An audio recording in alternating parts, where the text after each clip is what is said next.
جمیلہ سنیے، میں ہائی مدرسہ سے عالم فاضل ہوں، ماشاءاللہ حاجی بھی ہوں، الحمدللہ چلہ 4 مہینہ بھی لگاتا ہوں۔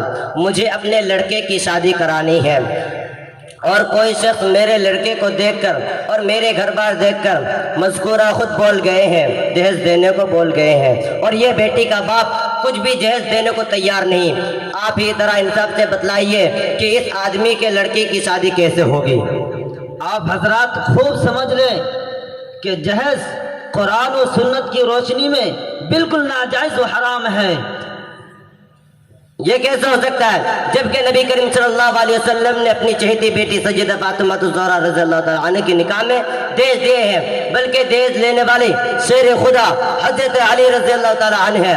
اس اعتبار سے جہیز کا لینا اور جہیز کا دینا دونوں سنت ہے۔ فقیر محمد بھائی، آپ نے پہلے جو اپنی تعریفات کی اور یہ بھی بتایا کہ آپ ہائی مدرسے سے فاضل کیے ہیں، یہ بھلے مانش کی پہچان نہیں ہے کہ اپنی تعریف آپ کریں۔ اس سے پتہ چلتا ہے کہ جو فاضل کی ڈگری آپ بتاتے ہیں یہ فاضل فضل و کمال سے نہیں بلکہ فضول سے آپ فاضل ہے، ورنہ آپ کو حقیقت سے واقفیت ہوتی۔ سب سے پہلے تو جہیز کے بارے میں صحیح معلومات ہو، اور یہ بھی معلوم ہو کہ اس وقت حضور صلی اللہ علیہ وسلم اور حضرت علی مرتضی رضی اللہ تعالیٰ عنہ کی صورتحال کیا تھی، اور حضور صلی اللہ علیہ وسلم نے کئی چیزیں اور کیا کیا دیے تھے۔ بن سوچے سمجھے ایسی باتیں حضور صلی اللہ علیہ وسلم پر یا کسی صحابہ رضی اللہ تعالیٰ عنہ پر نسبت کرنا گناہ عظیم ہوگا۔ آپ جیسے حضرات نے دین اسلام کو برباد کر دیا، مذہب کے نام پر عیاشی کے پیٹ بھرنا شروع کر دیے، ذرا الٹی سیدھی دلیل ملی اور ناجائز طریقے پر مقصد براری شروع کر دی۔ حضرت علی رضی اللہ تعالیٰ عنہ کو نبی کریم صلی اللہ علیہ وسلم نے جو کچھ دیا تھا، اولاً اس کی مقدار ایک چادر، تکیہ، مشکیزہ اور پیالہ سے زیادہ نہ تھی۔ دوسرے، حضرت علی رضی اللہ تعالیٰ عنہ کی پرورش بچپن ہی سے نبی کریم صلی اللہ علیہ وسلم نے فرمائی تھی، اس لیے جو کچھ دیا وہ ایک کفیل، سرپرست اور ذمہ دار کی حیثیت سے دیا۔ جہیز کی وہاں مروج صورت کی تصور بھی نہ تھا، اور پھر بہشتے بنا کر خواہشات کے چار چھپوا کر دنیا بھر کی اشیاء لڑکی کے والدین سے مانگنے کا جواز اس سے کہاں ثابت ہوتی ہے؟ توبہ کیجئے توبہ، ورنہ رشتہ داروں نے نہ معلوم کتنی پریشانی سے اور قرضے لے کر اپنی زیورات گروی رکھ کر اور رشتہ داروں سے اور اپنی زیورات گروی رکھ کر سرمایہ داروں سے منت سماجت کر کے اپنی لڑکی کو سہاگن بنایا اور تمہارے ناجائز مطالبات پورے کیے، تمہارے منہ مانگی مرادیں پورے کیے۔ دوسری طرف کتنے ہمارے غریب بھائی ہیں جن کی چھت نیلا آسمان بستر زمین ہوتی ہے، بھوک مری جن کا مقدر فقر و فاقہ جنہیں 2 وقت کھانا میسر نہیں ہوتا، لکڑیاں چن چن کر، رکشہ چلا کر، کفن دوزی کر کے اور ہزاروں کام کر کے بھی صحیح طریقے پر اپنے بچوں کے پیٹ نہیں بھرا پاتے۔ لڑکیاں ان کی بھی جوان ہوتی ہے، وہ اپنی لڑکی کی شادی کس طرح کرائے، نو بنو کھانوں کا کس طرح انتظام کرے، جدید چٹخاروں کا کیسے اہتمام کرے۔ وہ اپنی لخت جگر، نور نظر، جگر پارے اور نیک وقت لڑکی کی جوانی کی امنگ کو کس طرح پوری کرے۔ ان کی لڑکی دم گھوٹ کے مر جائے گی، پیٹرول چھینک کر دنیا سے چلی جائے گی، پھانسی کا بندہ گلے میں ڈال کر اپنے ماں باپ کو جہیز کے عہدے سے آزاد کر دے گی، ٹرین کے نیچے گر کر زندگی کھو دے گی، یا پھر زہر کی گولی کھا کر خود کو فنا کے گھاٹ اتار دے گی، یا پھر جوانی کی ناگن کو تسکین دینے کے لیے منہ کلا کرے گی، عفت و عصمت کی چادر کو تار تار کر دے گی، اس جرم عظیم کا ارتکاب کرے گی جس سے عرش عظیم بھی ہل جاتا ہے، زمین میں زلزلہ آ جاتا ہے، کائنات کی ہر شے لرزہ بر اندام ہو جاتی ہے، جس کی سزا قرآن حکیم میں سنگساری یا رجم بیان کی ہے۔ بات یہی ختم نہیں ہو جاتی بلکہ کچھ ناجائز اولاد پیدا ہوں گی، جوان ہوں گی، اور کسی بچے کو پیدا ہونے سے پہلے موت کے گھاٹ اتار دیا جائے گا، کسی کو گندے نالے بہا دیا جائے گا، کسی کو جنگلات میں پھینک دیا جائے گا، اور کچھ حرامی اولاد جوان ہوں گی، کلنگ ہوں گی۔ تمہاری پریشانی کا بدنما داغ لگنے کا تمہارے اس تمتماتے چہرے پر اس جرم عظیم میں تم برابر کے شریک ہو گئے۔ کبھی ایسا ہوگا کہ باپوں کی دہلیز سے لڑکی کی ڈولی اٹھنی 2 بار ہو جائے گی تو لڑکی کے سر پر سفیدی کی چاندنی کی طرح سفیدی بال برسنے لگے گی، تو مایوسی و نا امیدی کے ماحول میں ماں باپ شرم و حیا کی وجہ سے خود مر جائیں گے، چھپا لیں گے اس دنیا سے اپنے چہرے کو، منو مٹی طرح دبا لیں گے اپنے بدن کو، اور ذلت کی زندگی پر ترجیح دیں گے عزت کی موت کو۔ لڑکے والوں کی ناجائز فرمائشوں سے چھٹکارا حاصل کرنے کے لیے انہیں موت سے آسان کا نسخہ نظر نہیں آئے گا۔ بتائیے محترم دولہے کا باپ، اس کا بار کس پر پڑے گا؟ یہ گناہ کس کے کندھوں پر ہوگا؟ اس کا ذمہ دار کسے ٹھہرایا جائے گا؟ آپ کی باتوں سے دل کی دروازہ پر دستک دی، حقیقی آنکھیں کھل گئی، دل کی گرہ کھل گیا۔ آج سے ہم سب توبہ کرتے ہیں کہ جہیز جیسا لعنت رسومات سے آئندہ کے لیے ہم عزم کرتے ہیں کہ جہیز جیسا لعنت رسم سے ہم خود بھی بچیں گے اور دوسروں کو بھی بچنے کی دعوت دیں گے۔ شکریہ مفتی صاحب، شکریہ۔ پھر کب ملیں گے اور ہم اپنے صاحبزادے کی سیدھے سادہ طور پر شادی کیسے کریں گے؟ اپنے گاؤں کے امام صاحب سے 2 گواہوں کی موجودگی میں ایجاب و قبول کرا لیں اور امام صاحب خطبہ مسنونہ پڑھ کر دعا فرما دیں گے۔ حیات باقی تو ملاقات باقی۔ السلام علیکم ورحمۃ اللہ۔ وعلیکم السلام ورحمۃ اللہ وبرکاتہ۔